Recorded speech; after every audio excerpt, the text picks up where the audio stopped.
J Fresh go. New hair, new dress. I stay dripped out. Apple Pay popping. I don't check amounts. Brunch with the girls and add the champagne. What's the budget? I don't do restraints. Okay, big money. Yeah. What's Quick up? question though. How much do you got in your savings? Something like Say it louder. $3.47. yeah. Yeah, and you know what's coming up? No, it's okay though. I get paid on Friday. Your car note, your phone bill. Oh, and don't forget that Apple Pay charge that you forgot that you gotta pay coming up soon too. What that? Who put all that there? You.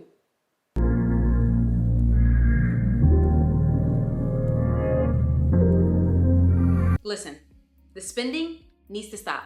You are spending way too much money on things that you honestly don't even need. At the end of the month, you check your bank account and you're like, where does all of my money go? I really don't even think I spend that much money.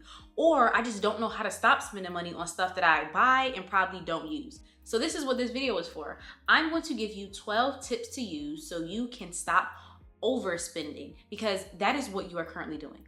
The first one, we are going to use a rule called one out, one in.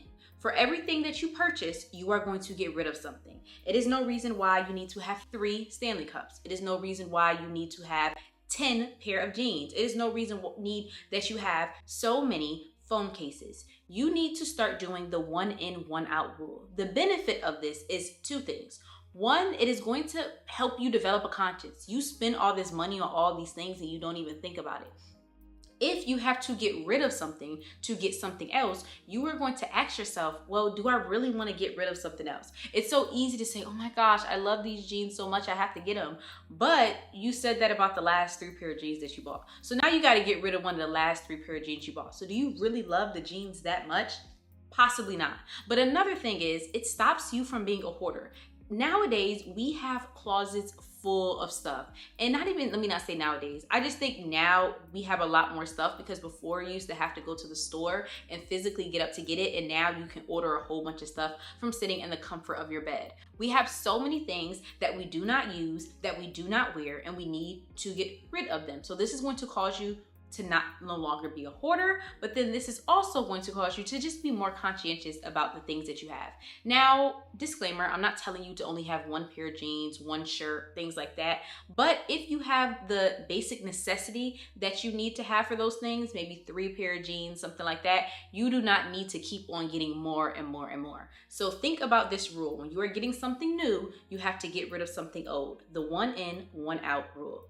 The second one, for 30 days, I want you to track your expenses. It is so easy to just spend money, especially when it's little things. There are some people who spend a lot of big purchases, but for most of us, it's the little things that add up. It's that food that you order. It's that latte that you bought. It's that little thing that you got from the gas station. And those little things add up. What I want you to do every single night for 30 days, 1 month, is write down what you are buying and how much you are spending. This is going back to being conscious. Overspending happens when we are not conscious of our spending. Now, every single day, you're going to be able to say, dang, I bought 7 things today. Well, what did I really buy?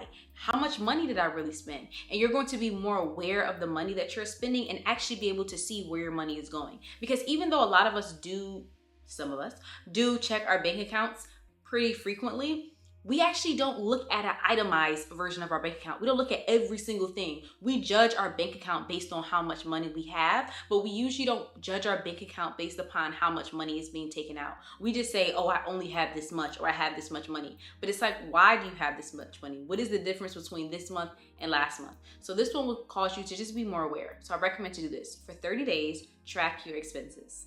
The next one, number 3, calculate expenses in hours worked and not in money.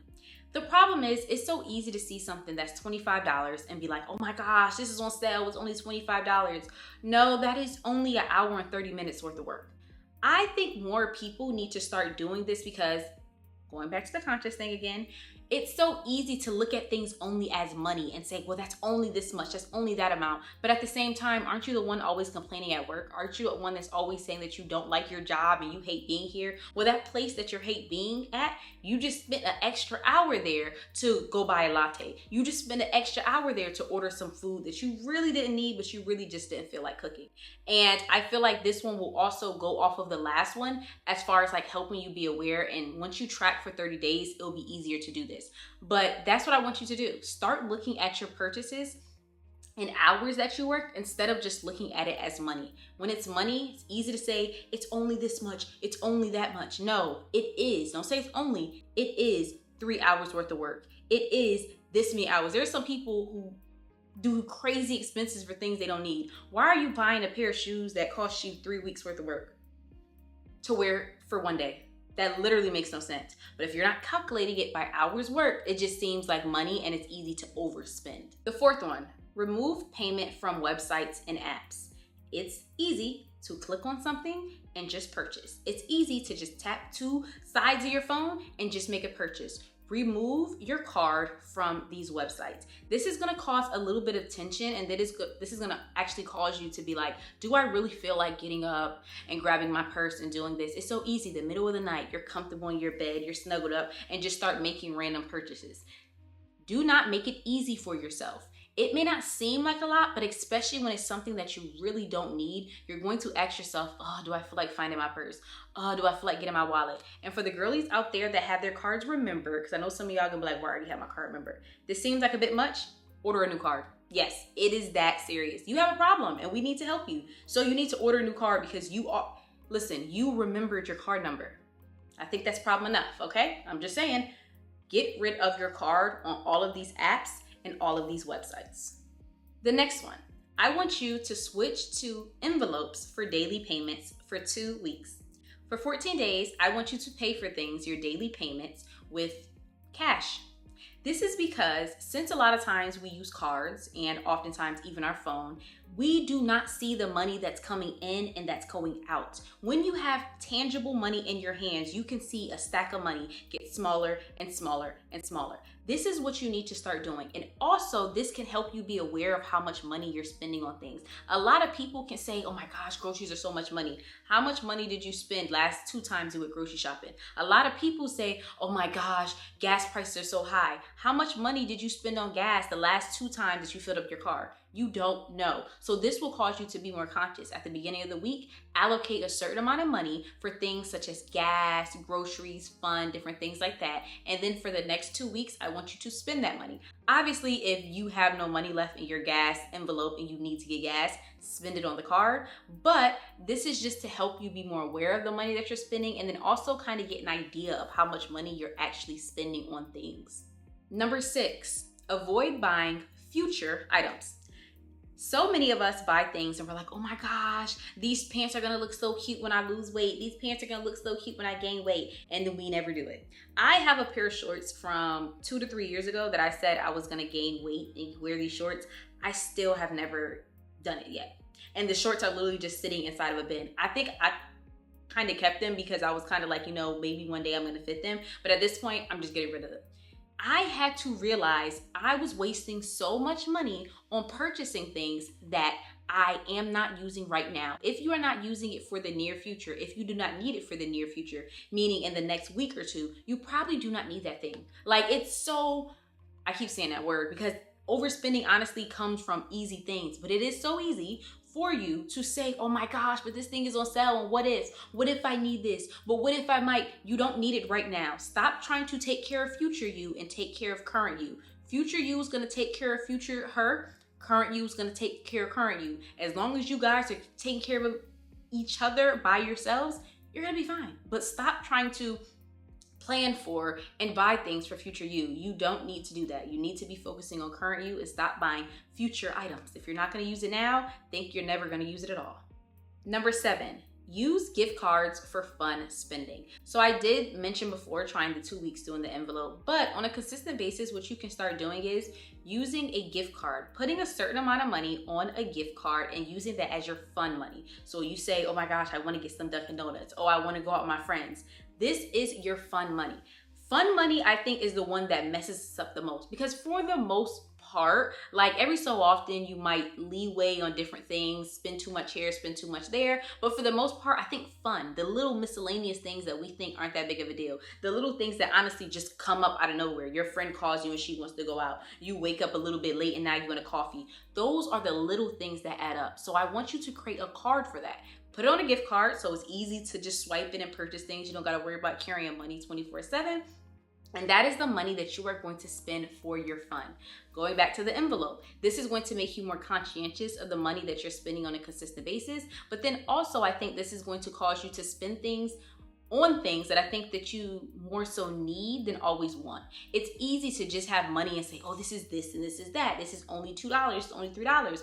But if you only have $15 left and you can't reload that card for another 7 days, do I really want this $7 coffee, or can I wait and probably get it tomorrow or get it a different day? And it would just cause, like I said before, a little bit more tension on things and make you spend money on more so things that you feel like you need, and cause you less to overspend because you only have a certain amount of money on that card.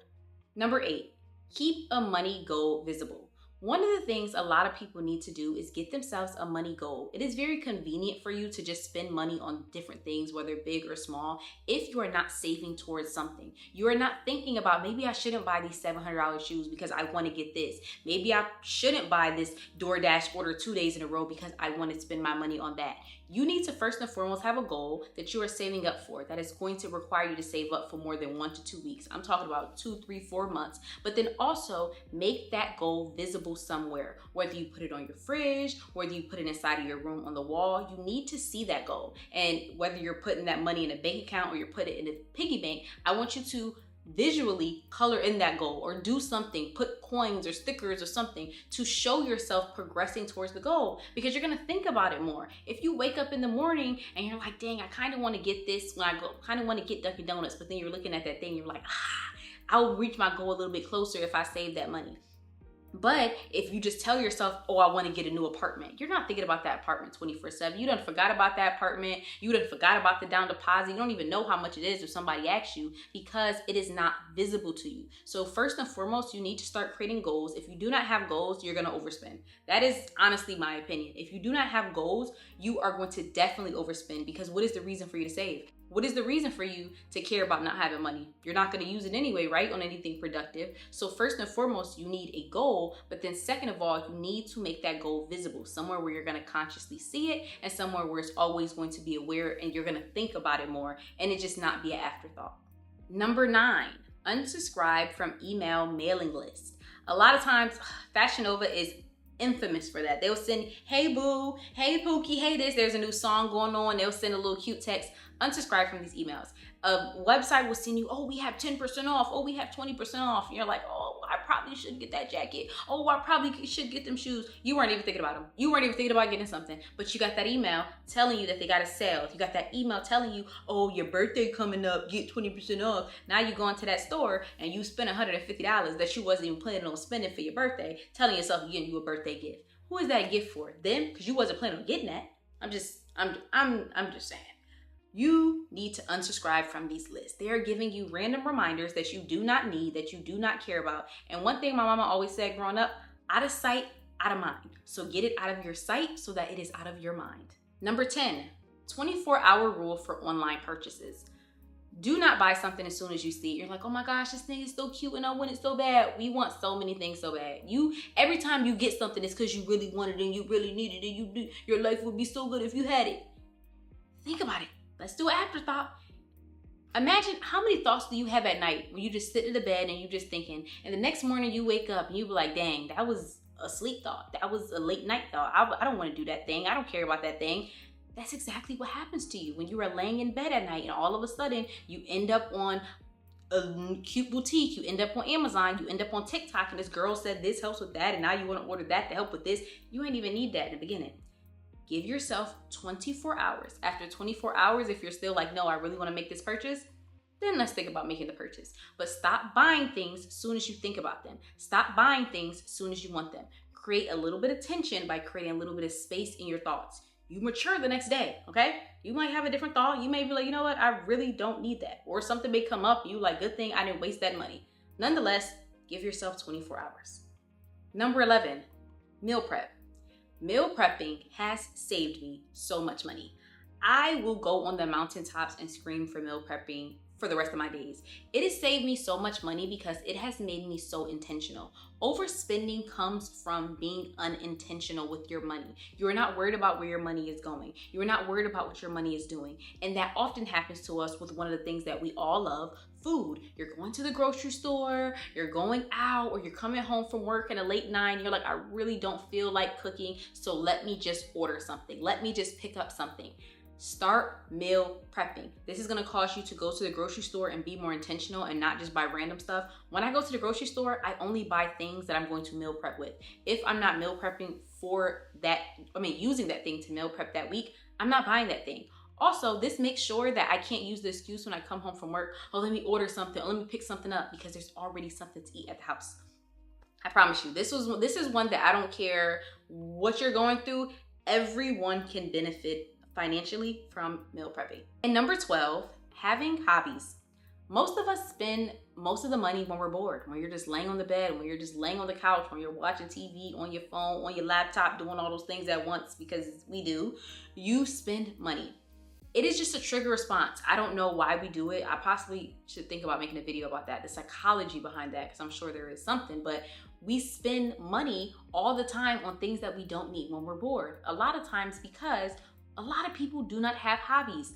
If you find yourself being bored spending money, then the problem that we need to tackle is not the spending money, because that is the effect. We need to do the cause, you being bored. You need to start having hobbies so you are no longer bored and you are actually spending time with the time that you have. Because if you don't spend time with it, think about yourself just gonna spend money on it. So that is the final one I will give you. Start getting hobbies.